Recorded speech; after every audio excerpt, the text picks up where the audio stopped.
as you write at 973ESPN.com, it was a mixed bag for him.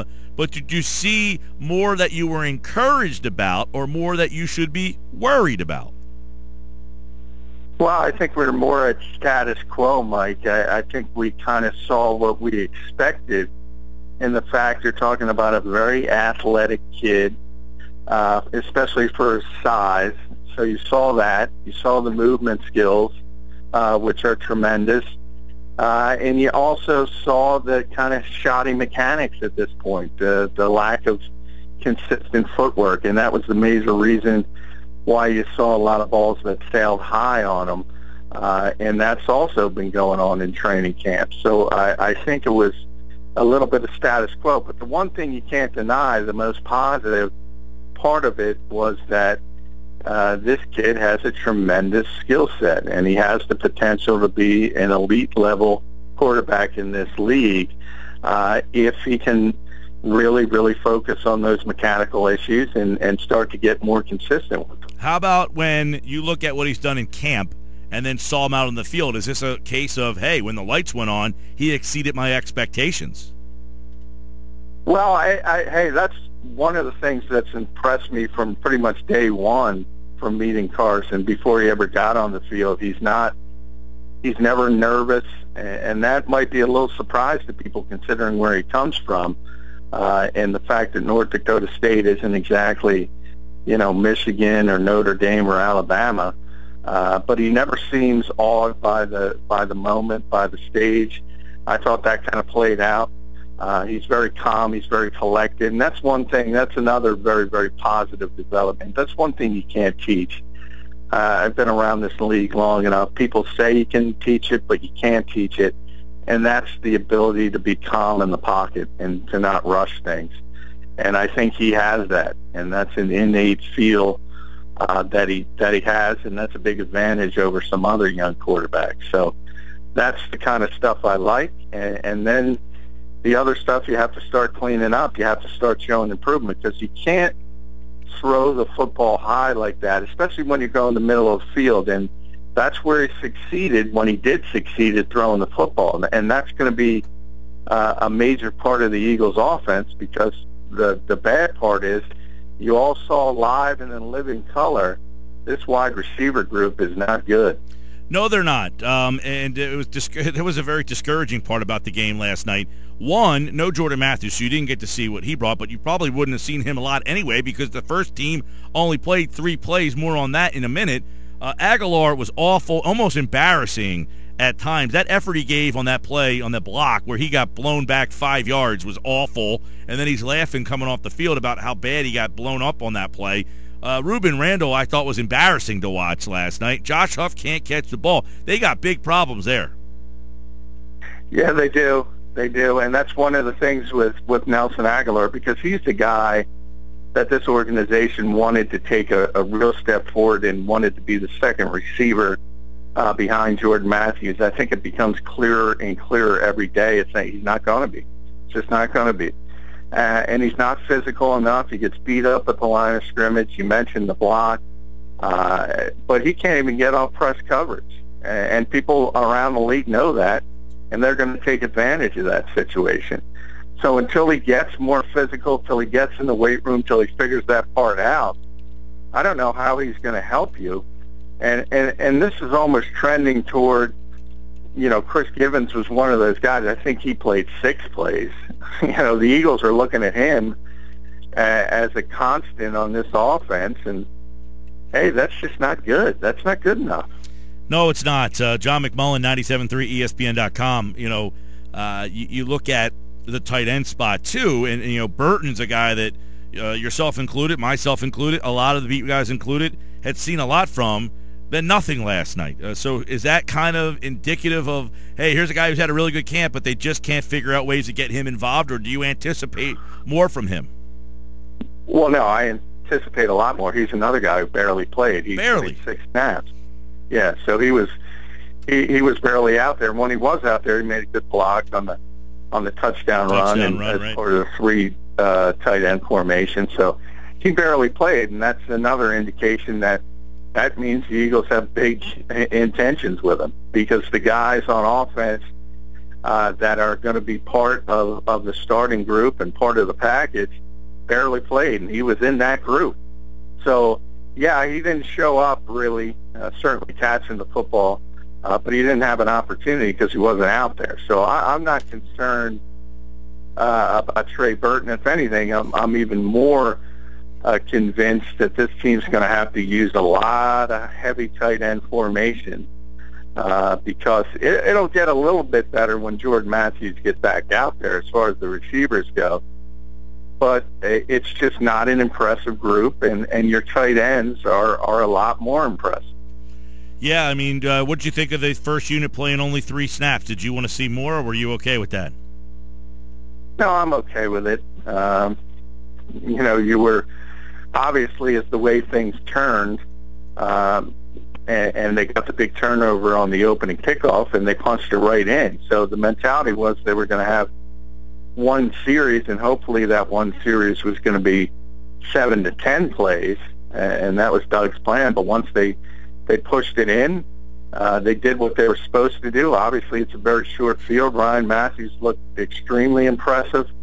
Lane Johnson and Brandon Brooks looked amazing on that touchdown run, leading on the right side. Unfortunately, one got injured, and one might not be there for 10 weeks. But that group did its job, and it's the first preseason game, and you don't want to, especially in that kind of heat, add into the fact the injury concerns. That didn't concern me at all that he pulled them that quickly. Yeah, no, I didn't have a big problem with it. I know a lot of people, they only got 3 plays, and they were really inside the red zone. They didn't get even a drive, really, where they could have put a couple of first downs together. But I agree with you. I liked, the setup in the red zone, too. As you mentioned, Burton was in on that play. They went triple tight end and really just ganged up on the right side. But they went behind Brandon Brooks and Lane Johnson, 2 guys who there's some question marks after the game. Now, Brooks seemed like the news was good. Seemed like it was just a precautionary thing. He said afterwards he's fine. But let's look at Lane Johnson. And I thought Doug Peterson was pretty interesting after the game. What did you take away from listening to Doug about the future of Lane Johnson? Well, they're not very optimistic, bottom line. And Doug was very straightforward. I'm a little surprised. I thought he would go the no comment route and wait for everything to sort of envelop and wait for the B sample to come back, wait for the suspension, wait for the appeal. But he's been very proactive about it. And the realization from what he intimated was that the Eagles think Lane Johnson's not going to be here for 10 games. Now, when that happens, because this can be a very time-consuming process with the NFL, and if what Lane Johnson told Jay Glazer is completely true, well, we're very early in the process. He still hasn't been officially notified of the suspension. Then when he's notified, then the appeal process comes into play. That only happens once a month in the NFL. So this can go into the season, but Doug has to be proactive, and he's got to get ready in case something comes down, and that's what he said, and he's going to do some shuffling at the right tackle position to try to find the right guy or the best guy behind Lane Johnson. But either way, obviously it's not good. And real quick on Brooks, yeah, he said he was fine, and hopefully he's fine. But remember, Jordan Hicks told us the exact same thing when he tore his pec, and all of a sudden the news comes down that it's a torn pec. That's true. I'm not saying it's going to be that bad, but anytime you hear bicep, it's generally the first thing that comes into your mind is a torn bicep, and a torn bicep is a significant injury. That's a lot of time on the shelf. So hopefully he's completely right. But I don't think we're over that hurdle quite yet. That would be an awful situation. John McMullen's with us. So after last night, what is a possible scenario in the event that Lane Johnson's out 10 games? Well, everything's on the table. Dennis Kelly. It starts with Dennis Kelly. Big V is the third-team right tackle. He hasn't played well to this point. Andrew Gardner, who did not play well on left tackle. He was awful last night. He really was, and he's not athletic enough to play left tackle, but he was better on the right side of guard. He'd be a little bit better at right tackle. He'll get thrown into the mix. And then there's the possibility of moving Alan Barber out to right tackle and letting Stefan Wisniewski start at left guard, which to me makes the most sense, at least on paper. But it's tough to ask guys to change. It doesn't seem like much, but when you make the move from side to side and you're playing left guard as Barber is, and then you got to go out to right tackle, you have a different stance. It's coming at a different side of your body. It takes a while to get up to speed. So we'll see. I think the first, it's going to be Dennis Kelly's job to lose. He's going to get first opportunity. And if he can't, if he proves he can't hold up, then you start talking about all the other stuff. And throw Matt Tobin in there also, by the way. All right, John, we've talked a lot on the offensive side of the ball.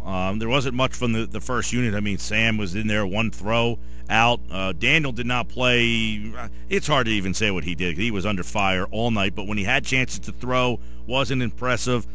Flip over to defense, where they were almost equally as the first offense had 3 plays, scored a touchdown, and got out. The first defense went in there, got a strip sack, recovery, and set up another touchdown. So you had to be, I guess, somewhat impressed by the front 7 early on with the first-team defense. Yeah, specifically the front 4. And then that play, which is the Fletcher Cox triple play. We've talked about him in this defense and what it's going to be able to allow him to do. You kind of saw that. And, watching it live before I saw the replay, Benny Logan was in there. I thought he forced the fumble. Yes, he did. That's an impressive group. At least the starters, and I think they're only going to be accentuated by what Jim Schwartz does on defense. So that part was very, very positive, and I think I've said it since the spring. The biggest addition to this team isn't a football player. It's Jim Schwartz. They're just going to be so much better on the defensive side of the ball. There were other things on defense that were not so good that we'll dive into. One, I guess, on the one side, we heard a lot about Burton as a standout. Mills seems to be the guy on the defensive side of the ball that people wanted to see a lot of.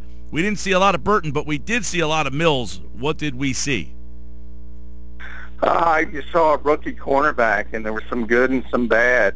And sometimes it gets frustrating. He gave up that 30-yard pass to Russell Shepard. And got pulled for Denzel Rice right after it, so they're pretty upset. But you can see the athletic ability, the talent. He's got length, he's got speed, and he's got everything you look for in a corner in this league in today's environment. But it's going to be difficult. Cornerbacks, first-round cornerbacks. You look at last year, Trey Wayans in Minnesota. You look at Denard in Cincinnati. Those are first-round picks, and they struggle, and they have difficulty getting on the field. So expecting a 7th-round pick to do it, even a 7th-round pick that most people thought had the talent of a 2nd or 3rd rounder, is probably asking a little too much in week 1. But the Eagles want to throw him into the pool head first and see if he can swim. And yesterday he had some good moments and some bad moments. Sure did. And not only in the coverage, the one he took a bad angle. He was kind of being touted as a guy who could tackle as well. He had a horrible effort on the one tackle that led to a run on the near sideline there.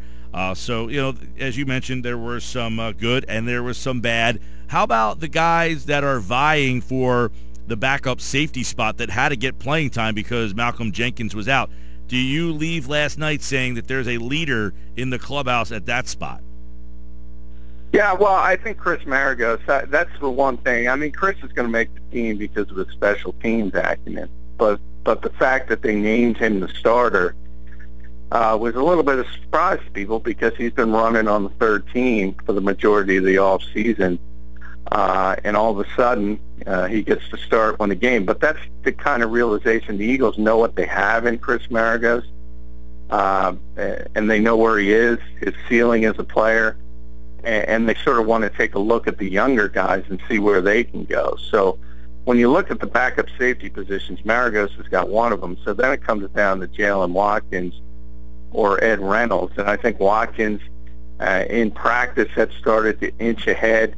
I think he played well enough last night. And I think those are your two clear leaders for the backup safety positions. John, any perceived long shots move up the ladder? Well, I don't know about long shots, but if you look at Quentin Gauze, who had the interception, and more than being in the right place at the right time, I think the thing with him is the fact that Jim and just about every defensive coordinator in this league preaches running to the football at all times, and that's what he did on that particular play, and that's why he was in the right place at the right time. So that's the kind of thing that stands out in coaches' minds when they see somebody hustling like that. And obviously they have huge depth issues at the linebacker position. So there's an undrafted free agent that certainly helped himself. All right, John McMullen has more on the game at 97.3ESPN.com. You can check it out all over there. Go to our website after every Eagles game and during the week and get McMullen's coverage in the must-read section at the top of the page. Bang it right there and check it all out as the Eagles now get ready for the Pittsburgh Steelers. We should see more of that first unit. We'll have plenty more on that game coming up on Monday's show. John, enjoy the weekend, man. Hey, you too. Thanks, Mike.